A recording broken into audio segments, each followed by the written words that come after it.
Hello there, welcome to another video. Now, many of you might be trying to jump to the next tier up in difficulty. Well, if you're struggling with finding an obby, then this video is the right one for you. I'm going to talk about the easiest obby of each tier, from tier 10 all the way up to tier 18. Please keep in mind that the baselines for tiers aren't fully standardized. While Obby Boy has attempted to do that, not everyone agrees with him. So this is my opinion, and if you disagree, that's okay. Anyway, I hope you enjoy the video. The first obby on this list is Mintastic. It's low tier 10 and it's a great obby for new aspiring obbyists. It's what I beat as my first tier 10 and my first sort of hard obby as well. It's got a wide variety of jumps including trust jumps, wraparounds, and also some techie jumps as well.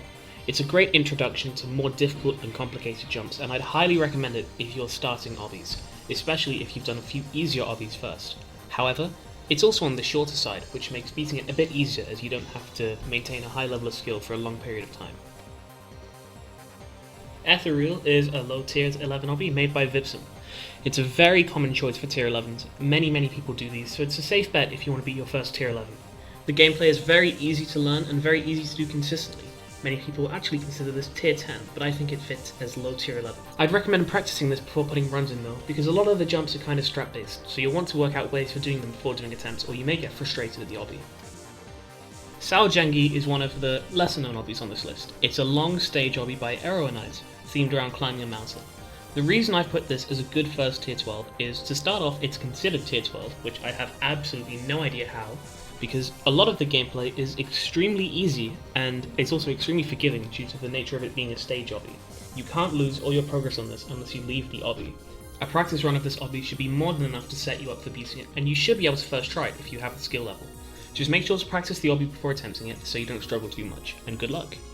The final test is an obby I talked about in my previous video about the oldest obbies ever made. It was made about 5 years ago by Regionality for the Obby Legion series. Now, the main thing about this obby is that it has two stages and both of them are very short. The first one is barely even 10 jumps. This obby is very good for a first tier 13, as while the jumps are hard and they are definitely fitting of a tier 13, they get very consistent over time, and the second stage is a lot easier than the first. So you shouldn't struggle too much if you can pass the first wraparounds, which are 4x2 actually. If you're thinking of giving this a go, make sure to do some tier 12s first, because jumping from tier 12 to 13 is pretty difficult, especially an obby like this. Well, if you're going to try it though, good luck. Now we're getting into the good stuff. Site 0 is a legendary obby made by couldnt 2005. It has many famous jumps, such as the infamous long jump, squeeze, and many very interesting strat-based jumps, including the third jump, which is a jump off a wedge to a truss that requires extremely precise strats. Now, this obby is very difficult, I can't stress it enough. The official baseline of 14, according to Obby Boy, is Epiphany, but I disagree with this. As someone who has beaten Epiphany, it's very easy, and I don't think it's worthy of being a tier 14 at all. It gets very consistent very quickly. However, I think Site 0 is definitely hard enough to be tier 14. Many of the jumps are difficult, however, the obby does get consistent over time. You need to know the right ways to approach the jumps, however, otherwise the obby will be extremely unfun for you. As a personal anecdote, when I played Site 0, I struggled a lot early on in the grind because I didn't know how to approach the jumps properly, and I found the obby RNG. However, then I realised how strat-based the obby is, and I went and found the strats, and I managed to beat the obby not even a day later. This is definitely up there as one of the most strat-based obbies on this list, so good luck. Now, Moonlight Cosmos is definitely up there as one of the best skill-boosting obbies. It's also a really fun obby in general. It's made by Starlord Enzo and with help from Obby Boy. This obby mainly focuses around camera control and techie trust jumps. Now, this obby also is extremely strat-based, however you need to have very good camera control to manage the jumps. It becomes extremely consistent over time, and is a great start of tier 15, both for strat finding and general raw skill. It will boost your skill a lot if you go for it, however there are alternatives you can do for your first tier 15, such as concussion. However, this is the best bet you can go for. It's an extremely fun obby, you will have a good experience with this, and it's also, like I say, a big skill booster, and a great first tier 15 in general. So if you do go for this, make sure to watch your videos to find strats and practice a lot. This is probably by far the most famous obby on this list, and it's the one you were expecting to see. Comatose is a low tier set of 16 obby made by Vipsum.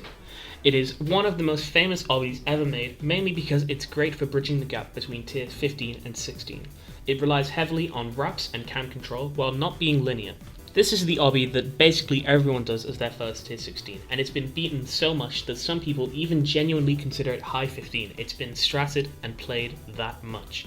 It's also known for its infamously hard last jump, which almost everyone who grinds it fails. If you can do the last jump first try, it's considered a fluke completion. I would highly recommend you do this as your first tier 16, as all of the other options, such as Room of Rose, Clouds, they've all been downgraded to tier 15, and past that, it kind of gets a lot harder than Comatose. So it's your best bet if you want to beat a tier 16. There are many videos out there on the obby which you can watch to learn it more, and there are many people who will also help you with strats. Now, there's a big debate in the obby community about which obby is the baseline of tier 17. Some people say Enigmatic Void Hardcore, some people even say the Void. However, I think the baseline of tier 17 is Honor. It is harder than all of the obbies I just mentioned, but the main two reasons I've put it as the baseline of tier 17 is not only because it's extremely fun to play, making it much more fun than obbies like Frostbite or Enigmatic Void, but it's also very linear. It's much easier to judge the difficulty of it, and it's much harder to strat it. Unlike Frostbite, where a lot of the jumps have been stratted, bringing it down in difficulty from even tier 18, which I addressed in a previous video, all the way down to low 17, or what I think is high 16. Now, Honor is one of the most famous obbies ever made. It's made by Cyclic, the famous GD hacker, and it's got a lot of very interesting and creative linear jumps actually, such as some interesting truss tech, such as going on the sides of trusses, and also some ways to spice up long jumps, such as a 12.5 with a block in the middle that you need to navigate. Now, the last obby I'd like to talk about in this video is Purest Hell. It's a tier 18 obby created by Blockman666, and essentially it's the purest layer of floor 21B of Citadel of Void. It is extremely difficult. Very few people have managed to all jump it, and very few strats have been found for the jumps, which is why many people consider it mid or even high tier 18. However, like I say in a previous video, I think if an obby hasn't had experience made on it, you should lower your expectations of it by half a tier. For that reason, I think it's going to be low tier 18 if it ever gets beaten, and I genuinely do think it can get beaten in the future by obbyists such as Cyclix or Boom Sasok. Now, the obby has a very wide variety of jumps. However, it's mostly techie and rap based. Like many of the other obbies on this list, it's got a lot of interesting jumps that you need to learn strats to navigate. However, there is also quite a bit of jank in this obby, which can make it a bit more difficult for regular players to do. If you're seriously attempting this, I would advise spending a lot of time finding strats for the jumps. You will not be able to beat this unless you get strats for it, which in turn will bring the obby down to low 18, like I say. Now, I don't know if this will stay low 18 forever. I don't even know if this will be the easiest 18. There may be other obbies that are built specifically to be low 18, which could come along in the future. And for that reason, I'm not going to say that this will be beaten as your first tier 18. However, if you're at this skill level, and maybe someone's already beaten it, give it a go. You never know how far you could get in it. Thanks for watching the video. This one was a little bit on the longer side, and I'll make sure to keep the videos shorter in the future. It was a bit longer than I expected it to be, but I'll make sure to keep videos around 3 to 5 minutes in the future, so don't worry about that. Now, it's possible that when I upload this video, I won't have any more videos prepared for the next few days. If that's the case, I'm going on a short hiatus, but I'll be back next week. Thank you very much, and thanks for watching.